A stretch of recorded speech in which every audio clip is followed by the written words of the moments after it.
In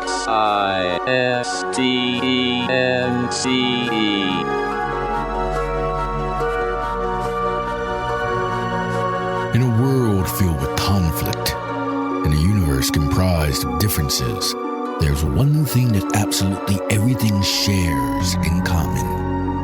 We all exist. Including two guys named Jack and Michael, who like to chat about that very thing over a good cup of coffee. Let's pay them a visit, shall we? Existence Brewing.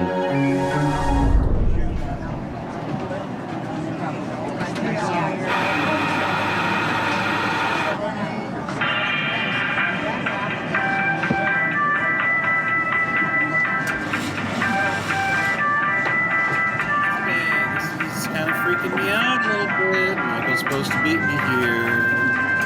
Getting some anxiety. I'll be fine. Don't worry. How are you, sir? It is good to see you. I like the thing you've done there. Yeah, good. Thank God you're here. Hey, I'm here. How's it going, Jack? Why do you sound like you just stepped out of the trunk of a taxi cab? Well, I got to tell you, I was just hearing the news that our president just released some information. Now hold on a minute. I'm gonna.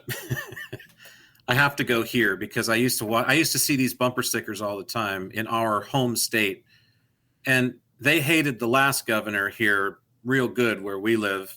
Mm-hmm. He served 8 years, and they hated his predecessor just as much, maybe not quite as much, but just as much. Yeah. Those on the other side of the dreaded aisle, mm-hmm. which only serves to signify. Yeah, she's not my governor. Yeah. Labyrinth chasm. Yeah, she's not my she's governor. Not my governor. Well, you know something? I'm afraid you're wrong because in all contexts, she actually is. If you live in this state, governor. she is your governor. So there's really it's not it's a strange way to protest that. Yeah, some people just choose to live in denial. I'll tell you what, you tell me that when you're in prison looking for a commutation of your sentence for robbery, rape, car theft, whatever it is, then she's your governor, right? Exactly. Yeah, right.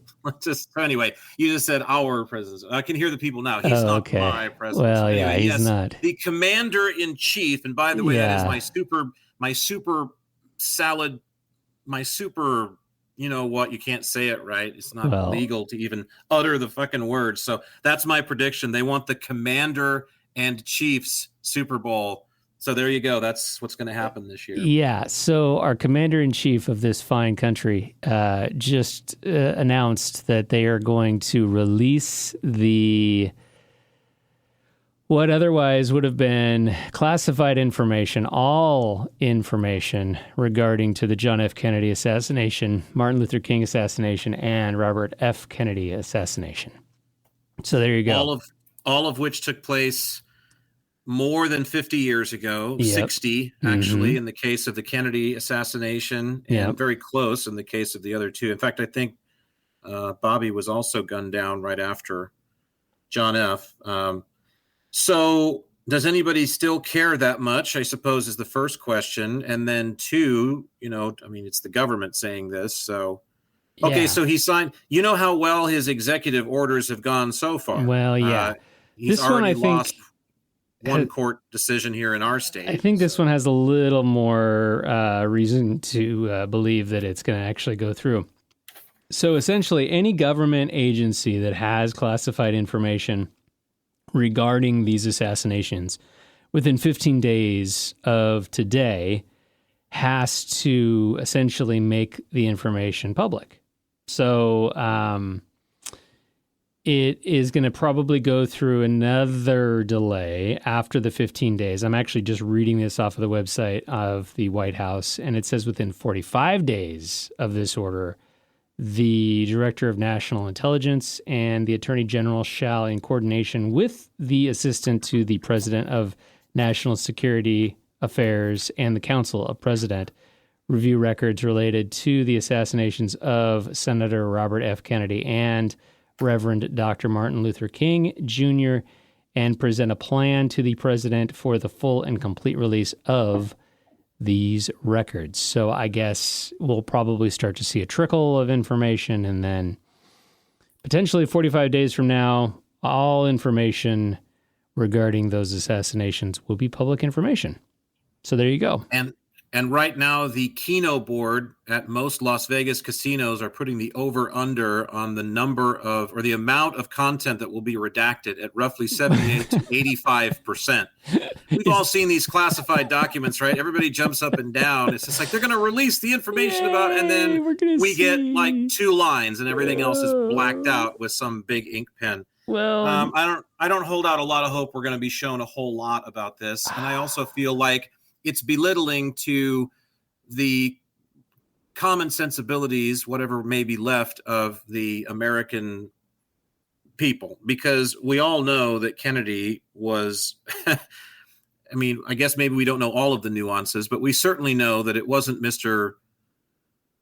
What was that guy's name? Oswald? Yeah, there you go. I'm almost forgetting his name. He's so not guilty of acting alone. Yeah, so we know it's not Oswald. Jack Ruby shoots him, and nobody talks about that, of course. Right. Nobody ever talks about Jack. He was the one who shot Lee Harvey. And Jack Ruby died. And then, of course, James Earl Ray shoots Martin Luther King a few years later.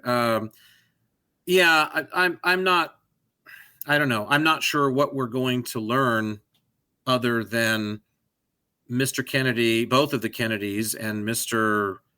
King were dangerous individuals for certain people who were in high places of power to have rattling their sabers, and more not their sabers, their mouths, because these were men who were not interested in creating war. They were interested in the opposite of that. And that's bad for business, and they got to go. And to me, that's it in a nutshell.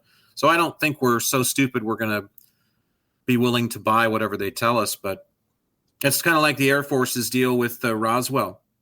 Right. You know? I mean, first it's a flying saucer, then it's a weather balloon, then it's a secret weather balloon, then it's a super secret weather balloon, then it's a really super secret weather balloon in their case closed thing that they released some years ago. So does this start the same chapter of, well, you know, it's a little more true than the first line of shit we told you. This tastes slightly better because we put a nice, spritz of chocolate sprinkles on the end of it. But and if you think about the timeline, most of the people who were adults during that time frame and could have had any involvement with those events or those agencies that might have been involved with any of those assassinations have passed at this point. And so that has always been something that Donald Trump has said as recently as just a few months ago publicly, that he has reviewed the information. He actually was wanting to release the information during his first term, but then there was some pushback by some of the agencies saying that they weren't ready for that information to be public. And so then the can was kicked down the road. And then, of course, President Biden also did the same thing. So, there's been a reason, obviously, to withhold this information. I think that, if anything, it's probably going to be nothing that we probably didn't already know in the back of our minds or suspect, right? And so I think that, if anything, that's probably the biggest danger at this point, is when the information is unredacted, so you actually get to see the entire memo and not just a bunch of black lines. You'll see that the names that they were withholding for whatever reason, you're like, oh yeah, well, that makes sense. And I think that, for anything, it's almost like a freak show curiosity at this point for most people.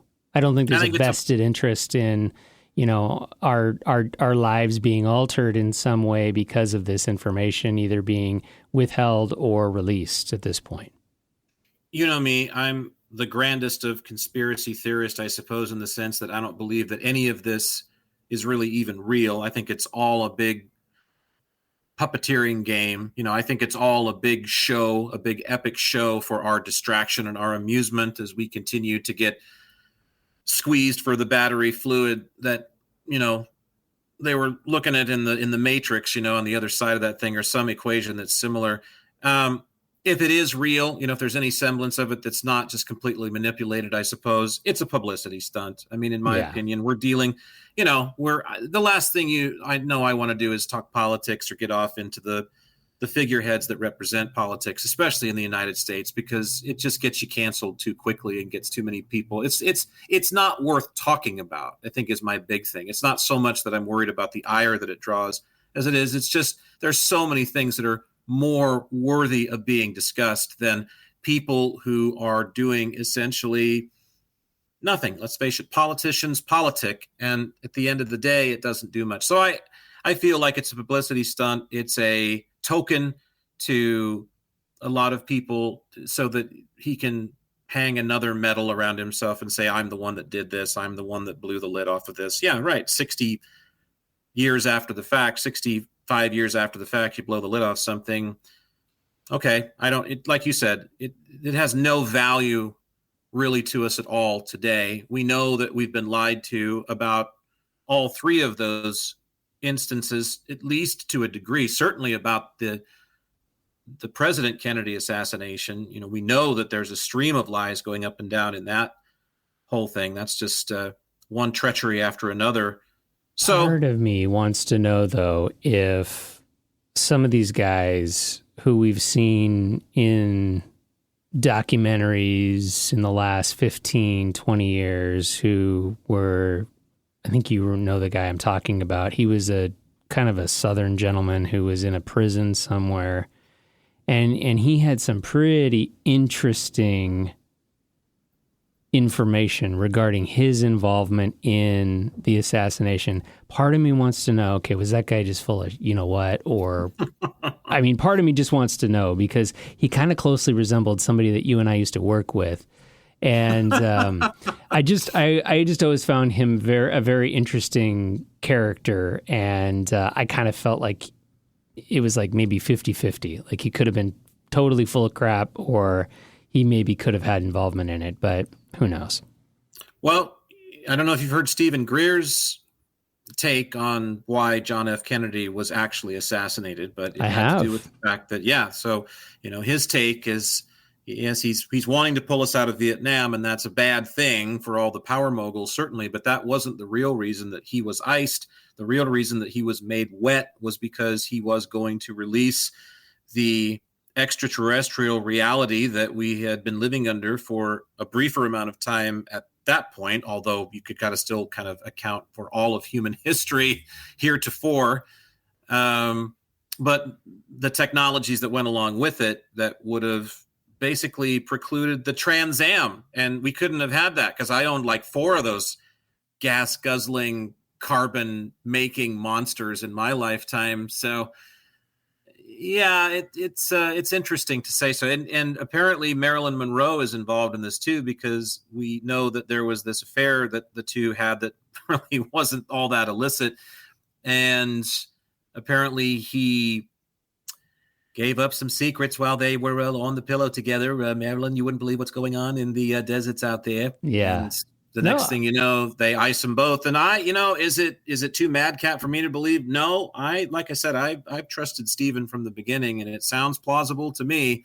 That sounds like a reason to make a guy wet if you're a CIA operative that's answering to your big dogs. So yeah, and Corso was another guy who actually, Colonel Corso, in his book, also had a fairly lengthy section on that, because that would have been the time frame that he was in the military. And so yeah, I feel like that definitely is an area that this release of information could kind of start to then trickle into that as well. And isn't it always interesting? And we just talked in length about Stephen Greer and our respect for Stephen Greer. But don't you find it interesting how the camps it all comes back to UFOs, or it all kind of comes back to Bigfoot was involved some way, or it all kind of comes back to chemtrails. Like there's always seems to be this kind of underlining common denominator that the camps always go, yeah, and that's why chemtrails are actually a thing?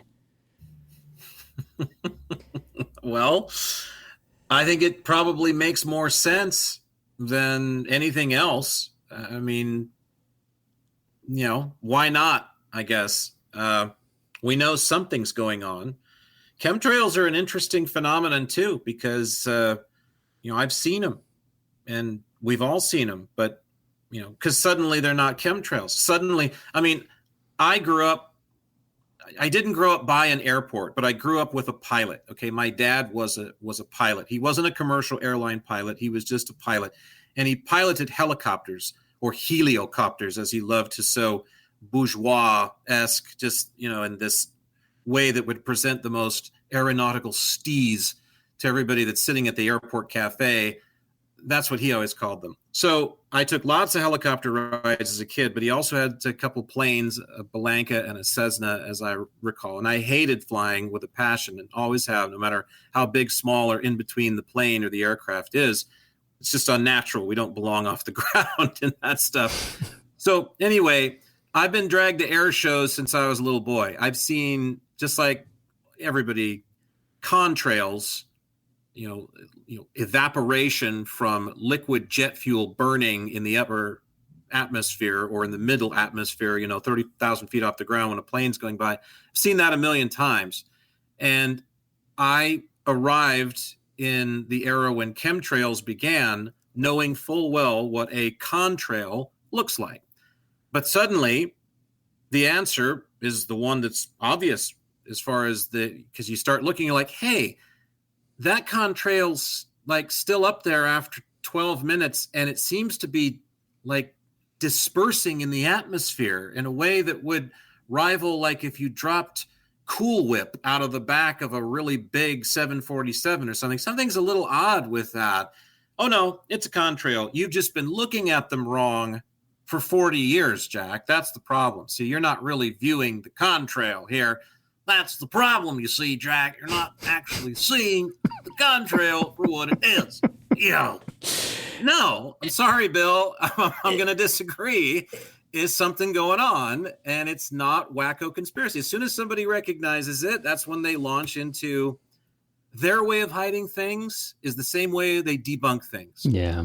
The best way they hide things is right in front of your face. So the best answer for what you're really seeing is it's right in front of your face, and you're just a fool. Talking about right in front of your face, am I the only American that finds the Sharpie that President Trump uses to sign these executive orders fascinating? Now this is our first great discovery, and it belongs to Michael Elliott. He gets the golden. It's not your average Sharpie. He gets the golden whip award, the Indiana Jones Explorer of the Century Golden Whip Award for this one, because we just discovered the Sharpie that he uses to sign those presidential directives is in fact the same Sharpie they have been using for 60 years to redact documents that are classified that finally get released by the U.S. government. It's the same damn Sharpie. It's like a jumbo Sharpie. It's like the kind of Sharpie that has like a huge cap on it that you used to use when you'd make like poster boards for your science fair. It's a huge Sharpie. Well, it has to be. Have you seen the size of his signature? Well, and I guess, the man needs a huge Sharpie. Well, every man needs a huge Sharpie. It's just, can he handle it? Does he know what to do with it? Do you know where to put the ink and when to stop? You know what I mean? So, man, greatest celebrity signature of all time, by the way, I have to throw this in. Have you ever seen it? Liberace. No, I never seen it. The man drew a grand piano every time he signed something. It must have taken him 8 minutes to sign his autograph for people. Because take a look at Liberace's signature. It's the most unbelievable signature you've ever seen. He had to have worked on that for years. Like, I've worked on my signature. I know that sounds really kind of interested, I suppose. But I've actually worked on my signature, not in preparation for wanting to sign a bunch of autographs one day, God forbid, but actually just because I wanted it to look better, because I didn't like the way it looked. And I'm interested in penmanship and letters and, things like that. Ooh, it is very nice, isn't it? It kind of has a candelabra sitting on top of with the candelabra on top and the grand piano sits there. I mean, and it's detailed too. He spares nothing. It almost looks like you would see that on like a napkin in like a cocktail bar somewhere. Yeah, well, to me, that's the greatest signature of all time. Yeah. And by the way, it is John Hancock's birthday today as we sit here and talk about this. So we seem to be hit these serendipitous notes anymore, not surprisingly. But I guess. Yeah, I don't know. Classified or not, sharpified or not. At the end of the day, the world keeps chugging and, does it? I guess if we live in a world where they just release everything and it's just known, okay, LBJ conspired with, a few others to off Kennedy. Like you said, they're all dead. Anybody associated with them is all gone. You could play the party politics, I suppose, but why? Because it's already about as stormy as it can get. You couldn't really throw more gasoline on that dumpster. So, and I don't really know. I suppose, Robert's assassination would also have some curious leanings to be discovered, but I don't really understand why Martin Luther King so much. I mean, James Earl Ray was just one of many detractors that Dr. King had, and it would appear that he just finally met his fate. He knew he was going to die. I don't think he minced any words about that in, any of his time at the pulpit when he was discussing that. He, I think, absolutely knew he was going to face the assassin's bullet, and soon in the life that he was leading. And it happened because it always happens. You know what movie profiles that? Basically what we're doing here, Michael, is we're going back and we're rewriting the script to Forrest Gump is what we're doing. Because they're going to have to amend the end of the movie, because the whole way through it, it's about a few days after that, somebody shot that nice man, and so now we're going to have to say, and then later on, somebody became president, and he told us who shot that nice man in more detail than we was given before. So I guess we could see the Forrest Gump gold box edited edition coming out at some point in the near future, starring Tom Hanks. It's interesting, but sorry, it's interesting, but. Just look where it's coming from is the problem for me. It's coming from the same people that helped to hide it. So, when the magician is the one that's telling you how he tricked you, I'm not sure that that's the best person to believe. Like the masked magician? Yeah. The masked magician is probably one of the most deflating shows you can ever watch, because you always think, oh wow, this is an interesting sleight of hand trick here, and then they're like, yeah, well, he's got this compartment underneath the pile of sand, and he's got about enough oxygen in there to kill an elephant, and then he gets out, and so then afterwards, I kind of feel like this is kind of going full circle now. After all of the pages have been unredacted and the declassified information has now been made public, it's kind of like, oh, that's it? Well, what are you expecting? I mean, that's the thing.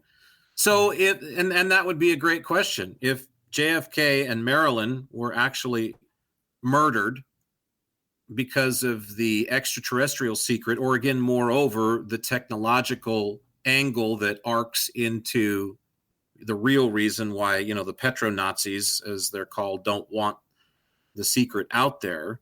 Is that going to be in the paperwork? Is that in the paperwork now, pre-redaction? See, that's the thing. Is the real reason even in anything that's in print is right. My big question. I think that's a failing of the American population. Or I think that's just a failing of the imaginations of a lot of people, as they feel like, well, the truth is on paper somewhere.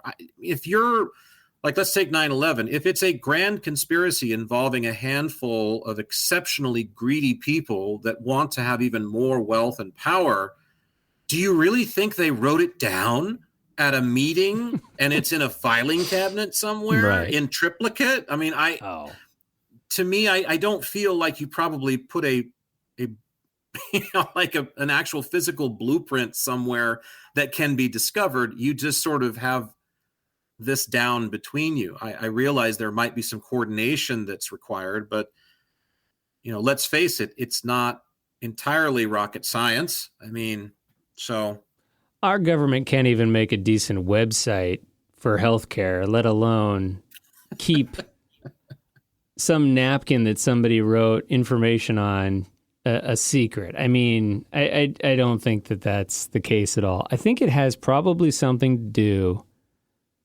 more with the foreign policy, i.e. Vietnam. I mean, it's ironic that all three of those people, though, would have been assassinated, and then all three of those assassination files held to such degree of secrecy for so long. You have to almost ask, is there a connection between the three? Was it really just to try and keep the public at bay because of the potential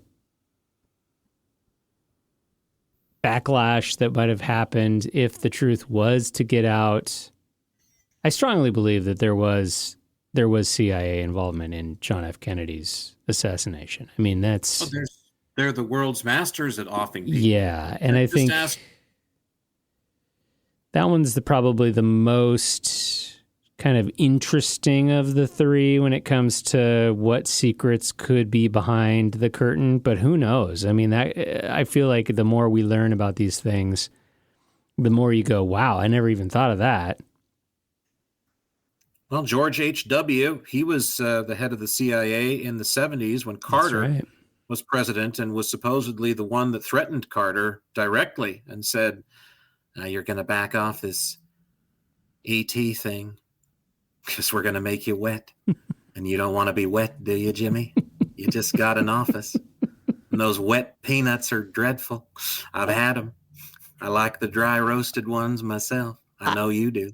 I just can't imagine that man being the czar of our country's international secrets. Seemed perfect to me. I mean, an entire nation had to pay for calling him a wuss. I'm thoroughly convinced that that's why Iraq happened. It was just, he's literally eating, Chex Mix in the Oval Office one day, complaining to Barbara, saying, I don't like being called a wimp. We're going to take out one of them Middle Eastern countries that we don't really need. And the next thing you know, it's goodbye, Iraq. It's just like... Well, and when I was a kid, do you remember the stretch of time that George Bush was seen in video at like either public events or whatever, and he was like ill? Like he would throw up or he would become sick. Do you remember those days? Yes, I do actually recall that. And I remember my mom picking me up from school and she was like, well, the president threw up again. Feeling a little queasy, don't want to be here. Just have to do another photo op. I think I might be sick.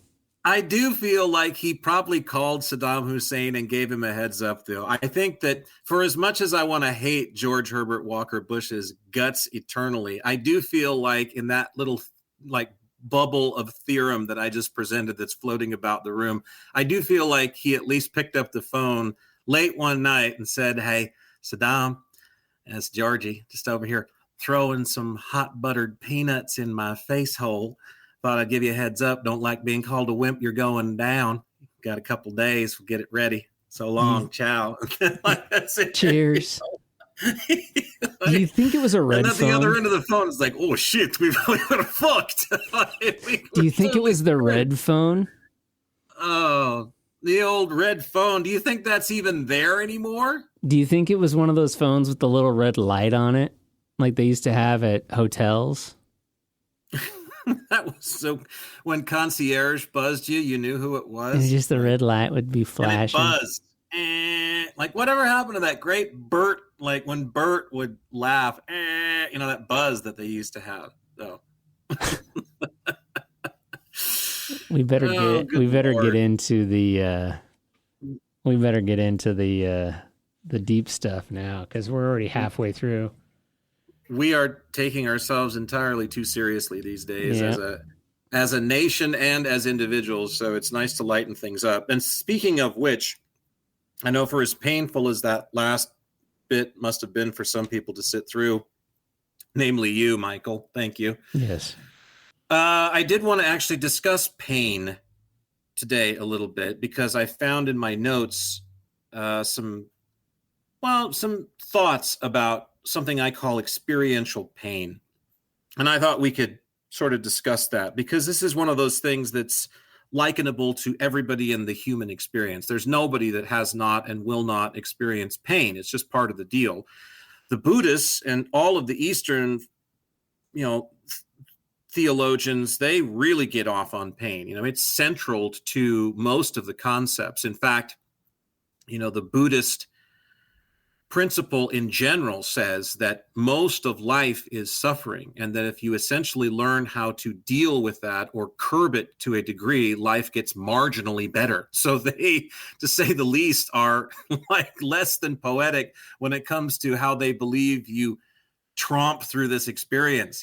Basically life is suffering, and we just wait to go to nirvana, or nirvana if you prefer, which some do, as I often say when they come up on my radio show, like as the band.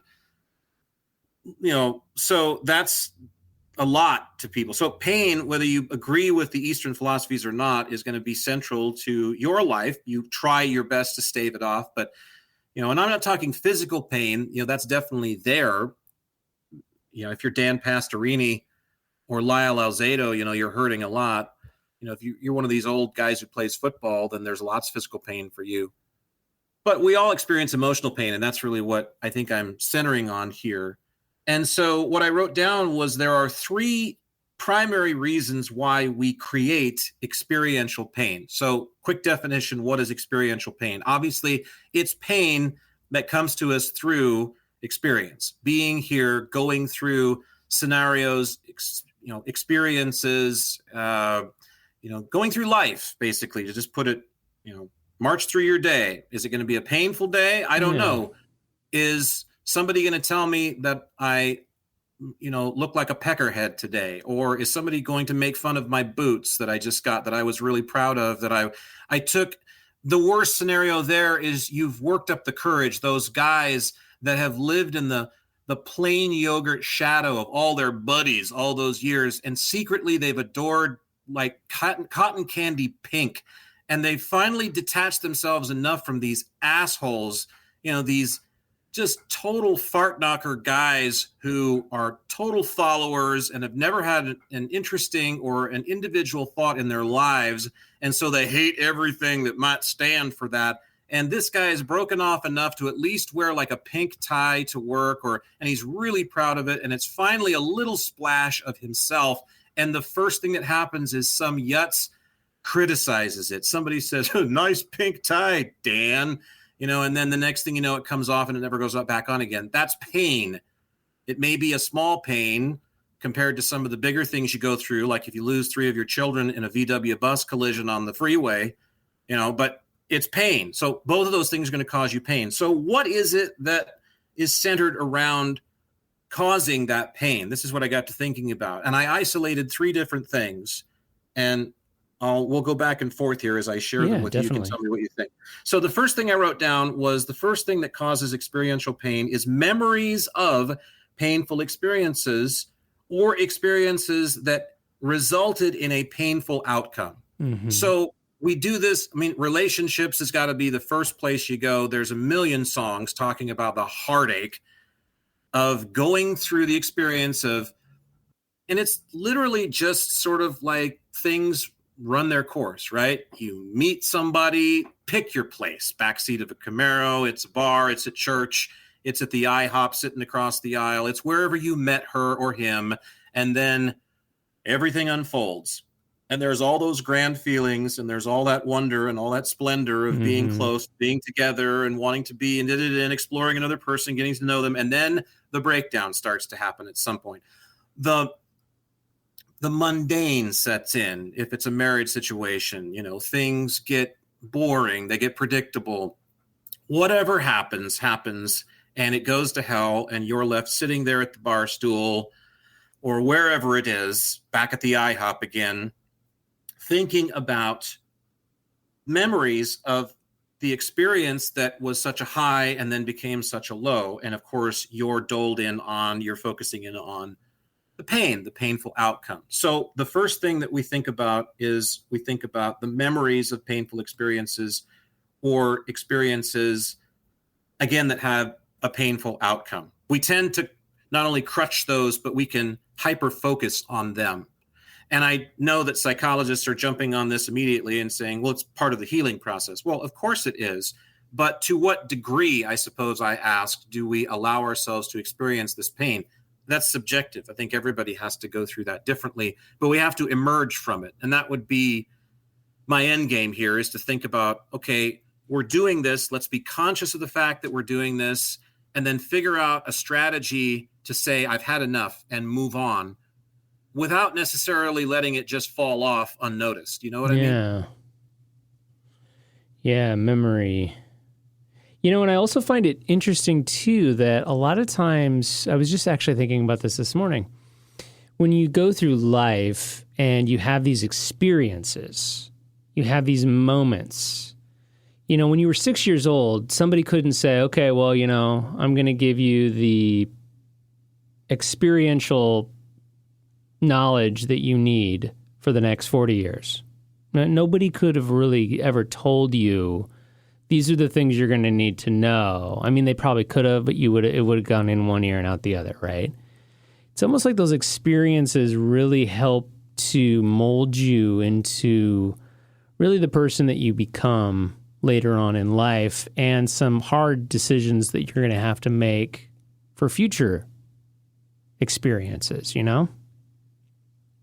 Yeah, I understand. Don't get me wrong in saying this, but I understand, and I have known several people in life. In fact, one that died as a result of drinking to forget their pain. My sister we've all been through it. There's no question. And also, pain is subjective. So when I say pain, like I said, that's why I tried to quantify it, is like, you may have been, like terrified of your parents as a child. They may have beaten you, molested you. I mean, the worst kind of things you can imagine, all the way up to that pink tie. Those things hurt. Yes, categorically, the pink tie should hurt less, but it's still there on the spectrum of things that cause pain for us. So don't get me wrong, everybody experiences pain differently, and all pains are subjective. You can't necessarily categorize them and say, well, this is the worst pain a person could feel, and then this, and then this. Right. That doesn't work. You can't really do that. Because I've known people that freak out when they drop a contact lens on the floor, like they would if the place was on fire. It's just, some people are given to histrionics way more than others. Some people are far more sang-froid when it comes to things that are shitty, that are happening around them. So when, we think about that, I think about, it's one of the reasons why I despise drunkenness, why I can't stand inebriation, is because you're supposed to feel like that for a reason. That going through that, and my pains, blah, who cares? But going through what I did, in life, I think about those things. I don't need to air them necessarily. Not that I have any shame attached to them, but it's just boring to listen to somebody play that violin.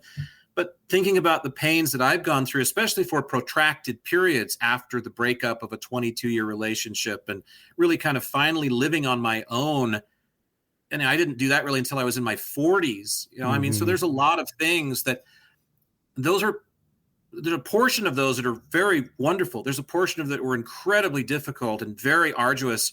And it's that portion of it that is the most important. It's that portion of it and living through that pain that really allows you to emerge on the other side and say, hey, I'm not only okay, I'm better, because now I know what this feels like. So people that want to get lost in the bottle or the bud or whatever it is to deal with their pain need to wake the fuck up and realize that's not part of the deal. The deal is that you experience pain and you go through it for what it's worth to you. And that advances you as an individual, as a soul living a life here in this experience. And make no mistake, the resonation of that pain and that learning that you do, that goes with you when you leave here. That is not something that just stays here and isn't transitory. That absolutely goes with you. That's why we talk about learning lessons. That's why we talk about karma. That's part of what karma's design is I've been through this. I know how it's, I know what it's like to lose a child. I know what it's like to be in the hospital after having this happen to me. I know what it's like to be publicly ridiculed by all of the people that I trusted the most. I know what it's like to be stabbed in the back by the person that all that stuff. I've been there and I've been through it, and that's part of the experience. So that's the first thing that I wrote down was those memories and how we gnash on them, I guess, how we really just focus in on them. And I think that's partly the point, but I also feel like there's a point at which you need to ease up. The biggest thing you need to make sure that you do, in my opinion, is not drown them in something that's chemical, because you're just delaying the inevitable or literally putting it off until another lifetime, which why? I mean, it's right in front of you now. Go ahead and do it now. There's a perfect time for it. You can get through it. And somebody told me once, a good friend, embrace your pain. And I guess that kind of goes along with that, I suppose, learning how to recognize it. And then maybe on the backside, that's a different exercise, but actually saying, you know what, this is part of life. I'm going to be happy to roll out of bed today with all this pain because it's part of being human. I agreed to do this, and so I'm here. Yeah. The second thing that I wrote down is rather dichotomous to the first, but I feel like it plays into it. So the second thing I wrote down was the lamenting of earlier experiences which brought us pleasure that we long to have again. And that's kind of the flip side of, here's all these painful things that I went through. I'm a rather nostalgic person, and I have found that the closest I've come to a complete mental breakdown has never been when I'm in an enormous amount of adversity or pain from a direct circumstance, directly as a result of a circumstance or something that's happening in my life. The worst moments I have, maybe this is just me personally, but the closest I come to literally just shutting down are I'm keying in on the things that I feel like used to be so much better. How life used to be. This is how aged people, this is how elderly people, especially in our world today, where we value youth so much and it's such a prized possession. And old people, oh my God, they're so worthless because we don't care about this. We don't care about the pain that they've experienced. We don't care about their experience at all. We shove them in nursing homes and say, get out of here. You're not willing to spend any money. You're absolutely worthless to the system because of that. I mean, so you sit and you reflect on better times, halcyon days that then create an enormous amount of pain, because even though they are happy memories have brought me some of the most pain that I've ever experienced when I don't feel like those memories are currently being made. Does that make sense? Mm-hmm. Yeah. And would you say that that's an internal struggle?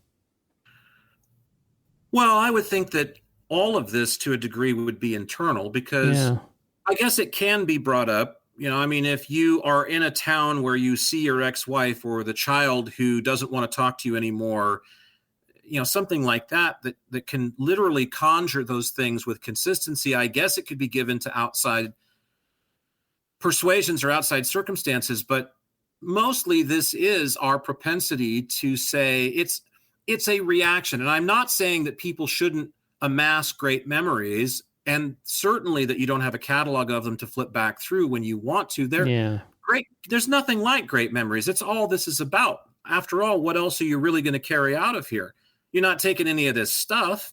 So, I mean, you really do kind of carry the memories to a degree, but even though that is true, it's also not true, because those specific memories don't really last. You incarnate to something else. And as you know, maybe there are these residual effects that come through when you're in this experience. You kind of remember this, or maybe there's some really dramatic instances where it's like, wow, I remember being a colonel in the Air Force in World War I, and the little boy dresses up and says his name is Gus, and they go back and do research like, holy shit, he could be the reincarnated spirit of this guy who used to fly bombers over Germany named Gus. That happens, but it's rare. So what we take is the energetic resonation of the lessons that are attached to that. We take the karma with us, and that's, karma is kind of ambiguous in so many ways, but that's a little piece of the karmic bento box. That's one side dish that's there.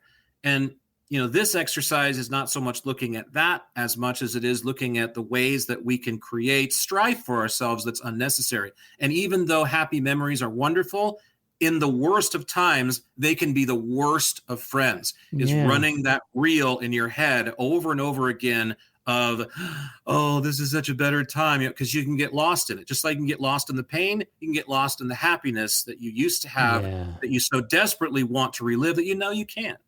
It's interesting. My grandfather, before he passed away, he and I had a conversation about this similar thing.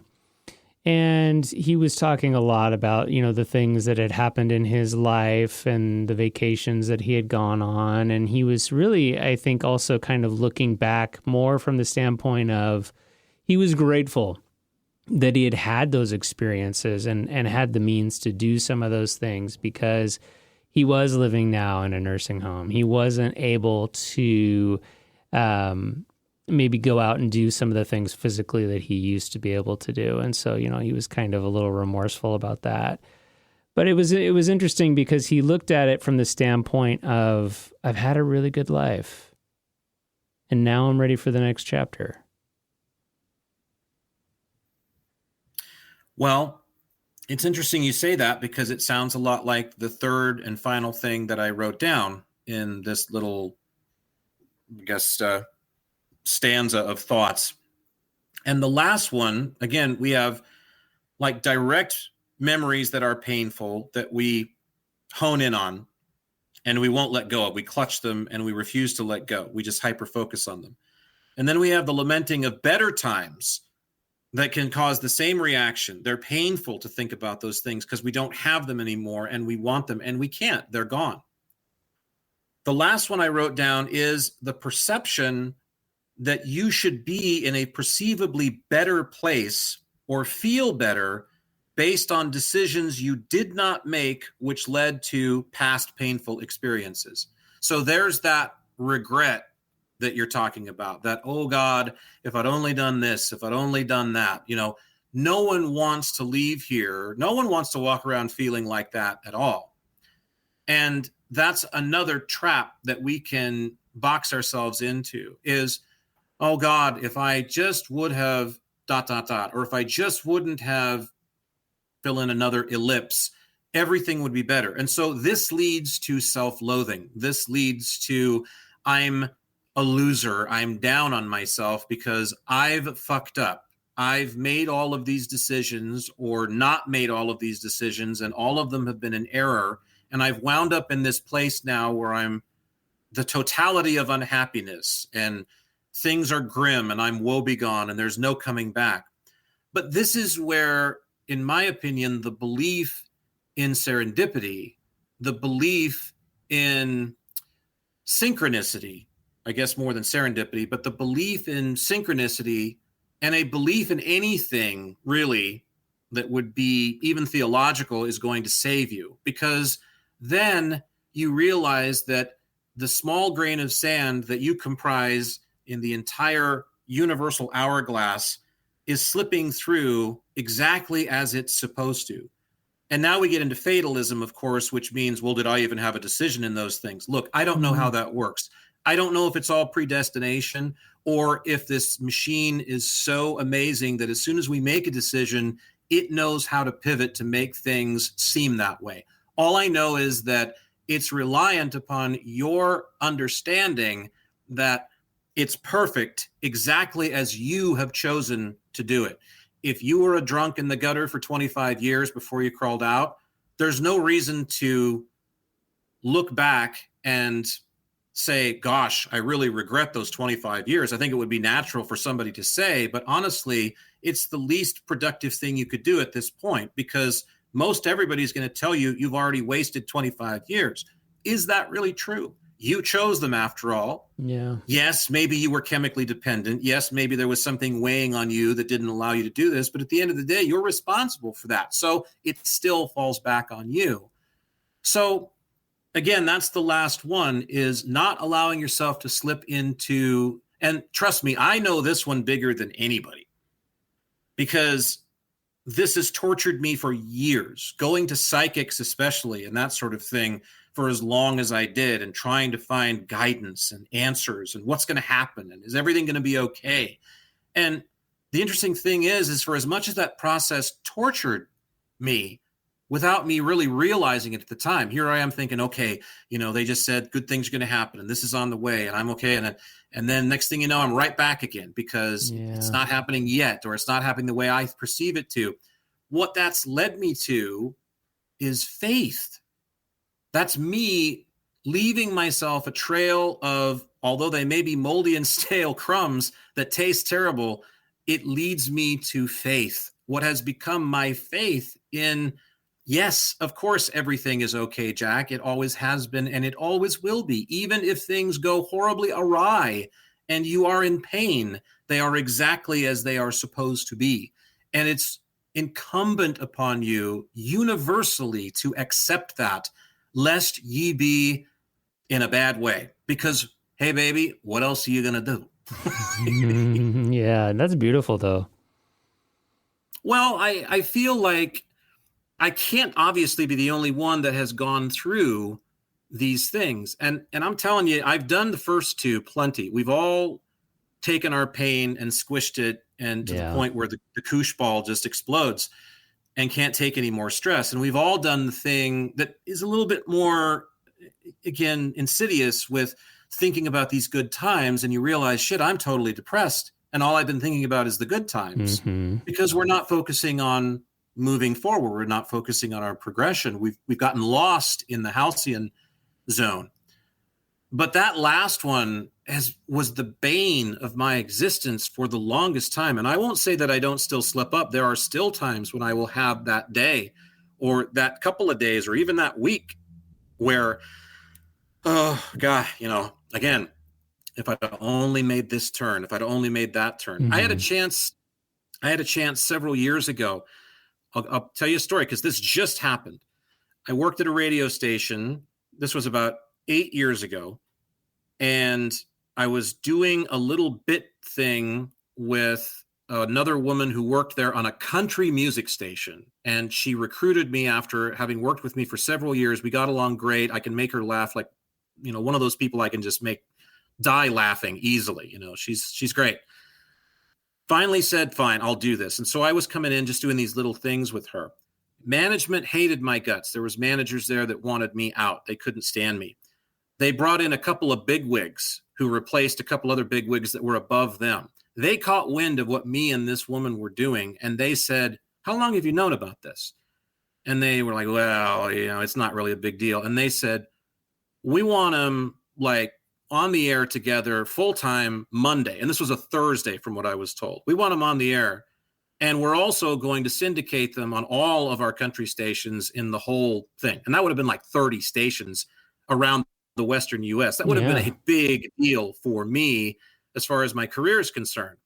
Well, what happened, and you can ask the woman that I work for now, because she was in the room when these, speaking of conspiracy theories, when these things went down, they lied, weaved a trail of lies about yours truly, and said, no, he's this, he's that, da, da, da. And I was eventually sacked. So not only did I not get this opportunity, I was eventually shown the door, fired, because somebody, didn't like me, that had it with me and everything. So, and I just saw her. She was just into the station the other day, and I was reminded of that by her, because once again, I said something to her and she immediately started to chuckle, and somebody came out of the studio and said, you two should do a show together. You two could go huge, go big. And then, of course, she looks at me and I just rolled my eyes like, you tell him, and so here comes the story that I just told you. But the thing is that this time when the story came out, for once, it didn't bother me, because I realized it was exactly what was supposed to happen. Yeah. But see, enough time has gone by that now I understand perspective. That wasn't Jack's road. See, so we get impatient with the process, with the, because there is a process that's unfolding for all of us. And that work that I've alluded to, where I was talking to all the seniors, telling their life stories, these people in their late 70s, 80s, 90s in some cases. I never interviewed a centenarian, but I got close. The one woman was like 97. She was kind of in a bad way. She was looking to get out of here. She was tired. She was old, and she kind of just expressed like, yeah, it's been a good life, but I'm really tired. I'd like to go and meet my maker now. And so I felt for her. But the one commonality they all had, and it was so cool because, you interviewed one and then you do a second and then 5 people, 10 people, and every one of them. And this was whether they were devoutly religious people or not. Some of them absolutely had been raised with heavy theology in their life, and they had those convictions since they were children. Some of them they were atheists. The one guy I remember, the veterinarian, he was absolutely an atheist, said so, and yet still said the same thing, which is, there is a plan. There has been a plan for me from the beginning, and as I have aged and slipped into this place where I am right now, and I'm talking to you, it's only becoming more clear and more clarion in every way that this was all part of a plan.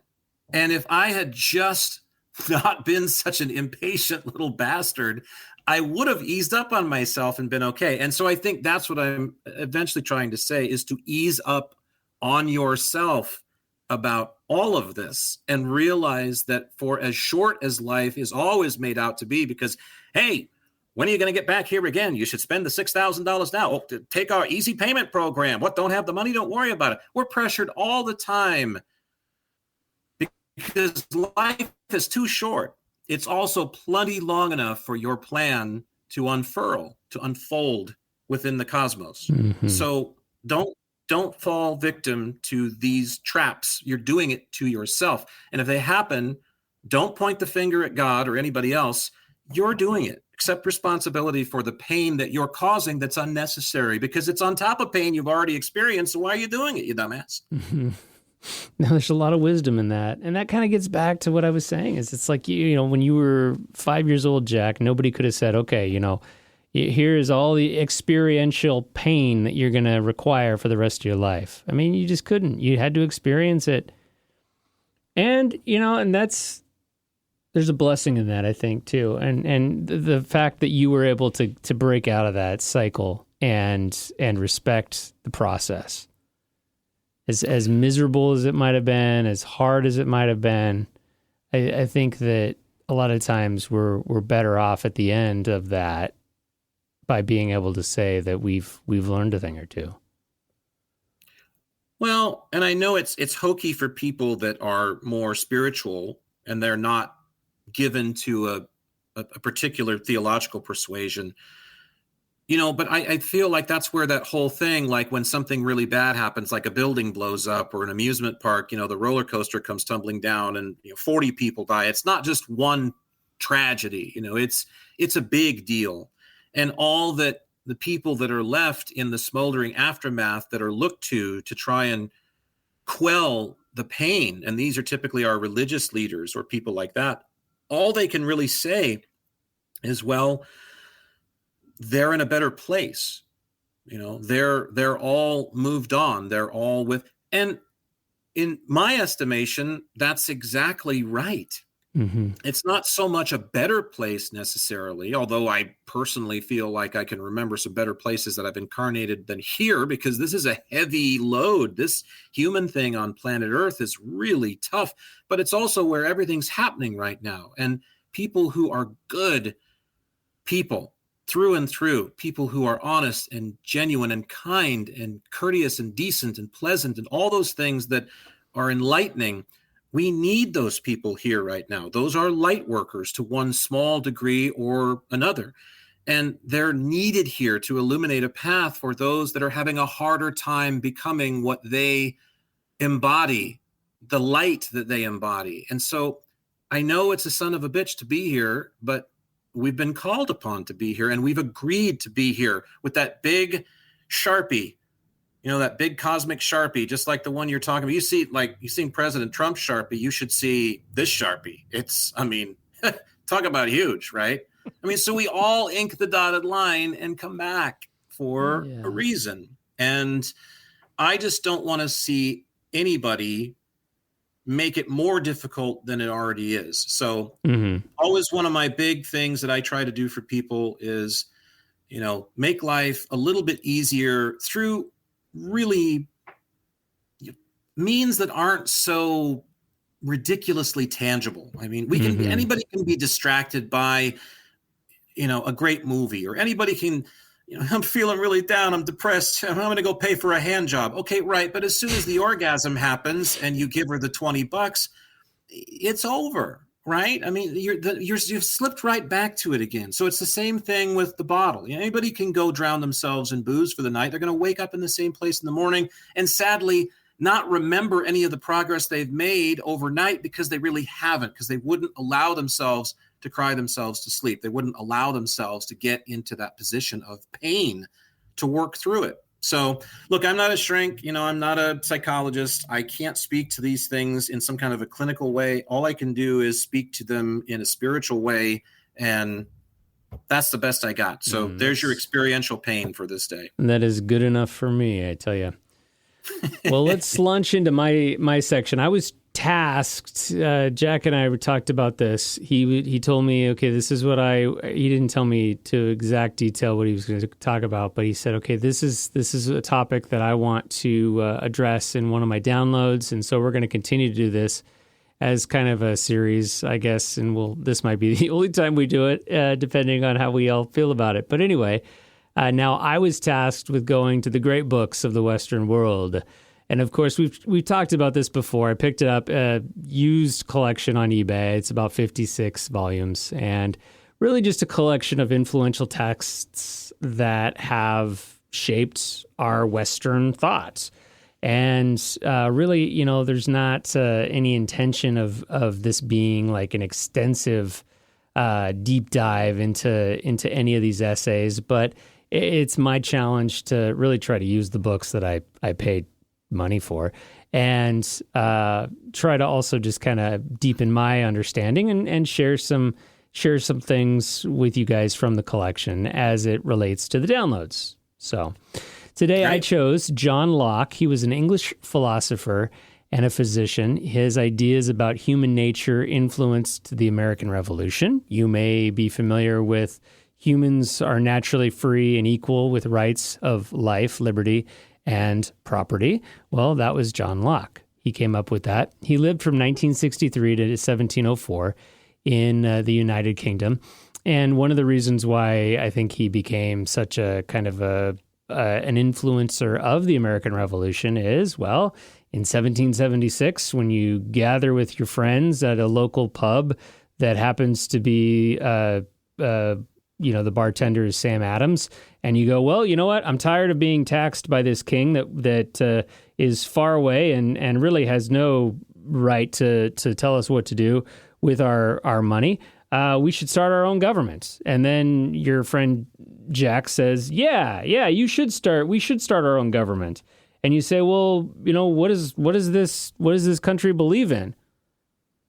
Well, this guy John Locke, who we studied back in school, he had some real interesting ideas. And so I think, in many ways, that's probably how a lot of these founding principles of our country really were started. As simple as that might sound, I think that there's probably a lot of truth to that, because these were all people who were students of these philosophers back in England, right? So his idea was that people are motivated by a desire for happiness and an act to relieve pain. and secure happiness, both in their body, physical pain, and in their mind. And in his essay titled Concerning Human Understanding, he does an amazing job. It's like a 300-page essay. And again, the title is Concerning Human Understanding. He tries to break down what is it that we understand? What is human thought? And he opens up by, saying some things that really are very interesting when you put them into the lens of today's day and age. And he says, an inquiry into the understanding, pleasant and useful, since it is the understanding that sets man above the rest of sensible beings and gives him all the advantages and dominion over which he has over them. So this guy, John Locke, totally would have gotten canceled in today's culture. I mean, he's essentially trying to assert why, humans are the supreme being above all other things. But, he really does a good job, I think, of starting out this essay with trying to, as many of these essays do in these books, really try to kind of give you the analogy behind a thought. And he says, the human understanding is kind of like the eye. Whilst it makes us see and perceive all other things, it takes no notice of itself. Fascinating, right? Yeah. These images, very true. These images resonate in our mind. We can see a flower, we can see a field, we can, maybe see something that we want to have for dinner tonight. But those things don't necessarily live within our mind. These are all things that are created by our mind, right? The physical things don't live in our mind. And so he starts to go into this idea of what is thought? What is the mind? What is truth? That's kind of a heavy topic now, isn't it? What is the truth behind the Sharpie on President Trump's desk? And why does he have so many challenge coins behind the Resolute desk inside the Oval Office? So the question also is, do we have the capacity to know truth? If our minds are the ones that are going through this exercise and this deduction, do we really even have the capacity to know if truth exists? Or, these are just the ideas that he brings up in the introduction. This isn't even the essay in and of itself. And of course, this, becomes kind of a never-ending loop of illusion or feedback squelch, kind of like when you take a microphone at a karaoke bar and you put it up to the microphone, you get that because, the signal's going back and forth, and it just keeps repeating. Or what I used to like to do when I was a kid is I used to like to hold up a mirror up to another mirror and see the hall of mirrors that stacked up immediately. And I used to go, I want to go there. Why can't we go there? And my grandma would say, it was just an illusion. It's just an illusion. So in a way, that is kind of an interesting thought. How is it that we can know of our mind, but we can't necessarily put our finger on it? And for example, like I said, my view of the globe doesn't physically live inside my brain.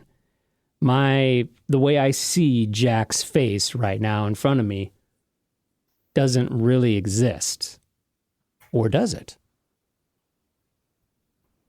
These are, those are all very sort of rudimentary questions of philosophy going way back to the original masters, some of the Eastern philosophers, and then certainly your Socrates and your Plato. And that's one of the reasons why the books of the Western world gets kind of a bad rap, is because they say, it's the Western world. You don't even acknowledge the Eastern thoughts and philosophy. Okay, whatever.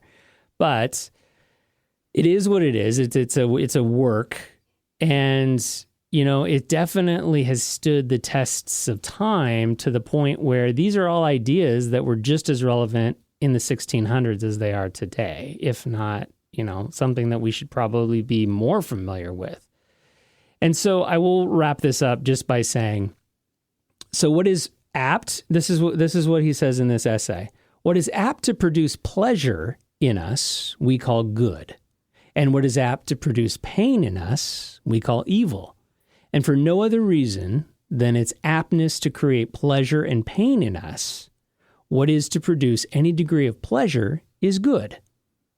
And same with any degree of evil. Yet it often happens that we do not call it so when competing with the greater of its sort. So think good value versus better value, or the lesser of two evils. So would you rather? That's one of the things my daughter likes to do now. She says, Dad, she did this just yesterday. Dad, would you rather be eaten by a shark or get into a fight with a tiger? And I always kind of go, I don't know, maybe the shark? She goes, oh yeah, no. You actually would have a greater odd of surviving a shark attack because sharks don't typically like to attack people. Oh boy. Isn't that interesting? You got a live one on your hands there, Michael. So would you rather? It's the lesser of two evils. And so a lot of this is a connection between schoolwork, like say, and books. That imputing pain, that connection, that association that we make with like, okay, my teacher ridiculed me once when I was a kid, going back to your memory, experiential pain. And so now it leads a person to maybe have a negative connotation about reading. Or while other people might find pleasure in knowledge, others may find the same pleasure in maybe certain foods or fine wine, as John Locke put it. Or maybe people dislike the taste of vegetables, but they recognize the health benefits. So it gets back to this idea of, what is good we call pleasure, and what is bad we call pain. But I would argue that taking John Locke's philosophy and your 3 points that you so eloquently put to us in the group, I would say that maybe we don't have necessarily evil, but that pain is there for a reason. Well, it gives us something to do, if nothing else. And it's also unavoidable. Mm-hmm. Even if you're born with the proverbial silver spoon stuck in your mouth and you have the most lavish of lifestyle that's just handed to you your entire life, pain is still going to be a part of your experience. There's no avoiding it. So it's not probably, maybe to me, it doesn't come down then to deciding whether pain is good or bad. It's an unavoidable byproduct of having the experience. It's like, hey, you want to come here, you want to do this, there's going to be a little pain. Now, there's also going to be this thing we call pleasure that offsets it. But remember, both are subjective because, as I just illustrated, not to say that I have my finger on what's absolute about it, but, in my opinion, some of the worst pain I've ever gone through has been some of the best things that have ever happened to me eventually are because of some of the worst pains I've ever gone through. Conversely, some of the greatest pleasure I've ever given or received and in different ways has not resulted in the best thing for me eventually, or even right away.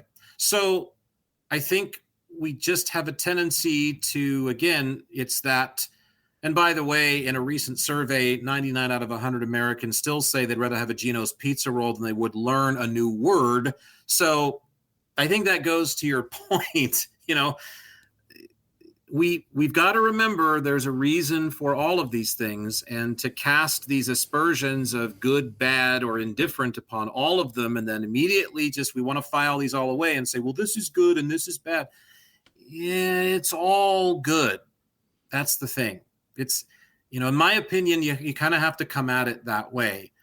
And I know it gets difficult, nay, impossible sometimes when, like I said, that building comes down and there's 1,000 people in it, or when that bridge collapses, or when, that school shooting happens, and I mean, things that are horrible things have happened. We've done it to each other, but a tornado rips through, a grade school and spares nothing, I mean, 200 kids are impaled with debris, heads cut off. I mean, the worst kind of things you can imagine. That's an act of God, right? Well, we built the building, we have a place in this. It's also just part of the deal. How do we get around that? How can that be a good thing, Jack? I don't know. I don't think we call it a good thing necessarily in the immediacy of the moment. We've lost loved ones. We've lost children. You couldn't possibly call that good. And yet it's part of a miraculous construct that continues to be filled with the greatest things that we can know. And so I just think we have to remember that. We have to lean on that, if nothing else. It's like walking into the ice cream parlor. I mean, maybe that's not the best example, but it's like walking into some place and, everything on the menu is horrible. It's all, but they have strawberry ice cream or they have pizza. There's one thing that's still sitting there that's worth coming in and paying the price and sitting down and taking a place at the table. So, great stuff. I mean, and I love the fact that the world used to be filled with minds like this. It still is, but it seems like the greater of the populace is just now so distracted with so many other things. And I always go back to that paper that I was writing, that story some time ago, when I needed to make an allusion to a college course that everybody hated, just as a contrasting piece. And I looked it up, Googled it, like, what's a college course everybody hates? Philosophy. First thing, by far and away, philosophy. I just think, boring. Oh my God. Like, I'm bored. That's like saying I don't want to, eat Italian food. That's like saying I don't want to, have an hour of, incredible pleasure with the greatest object of my physical desires. That's like saying I don't want an extra scoop of ice cream. That's like saying I don't want to, I mean, come on. Like philosophy is to me, but then again, I'm, the great philosopher. Well, not Jack, a great one. It's just, I enjoy that. But a lot of people don't. We can't have the population thinking for themselves now. That would just, that just won't do, Jack. We can't do that. No, I know.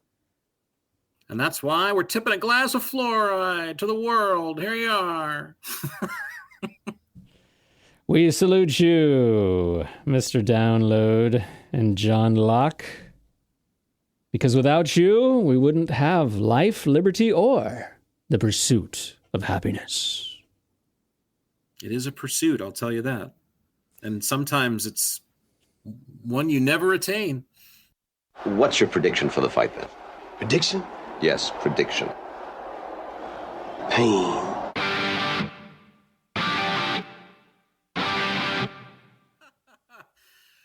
Mr. T, yes. One life, one goal, satisfaction in my soul. I fly so high over you. This time, This has like 2 missing chords from Back in Black ripoff, I tell you.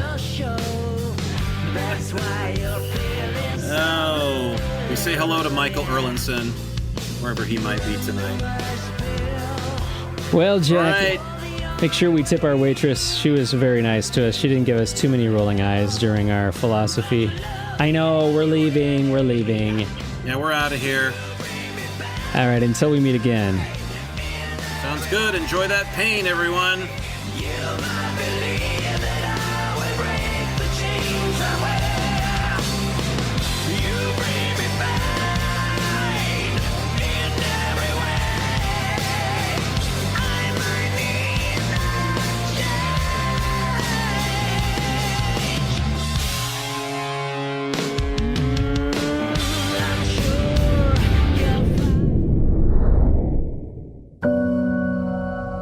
Well, it looks like Jack and Michael have finished up their latest chat about all things existence. But if anything they said got your own existence brewing, Be sure and catch their other talks at existencebrewing.com and drop them an email to share your thoughts using contact@existencebrewing.com. Existence Brewing.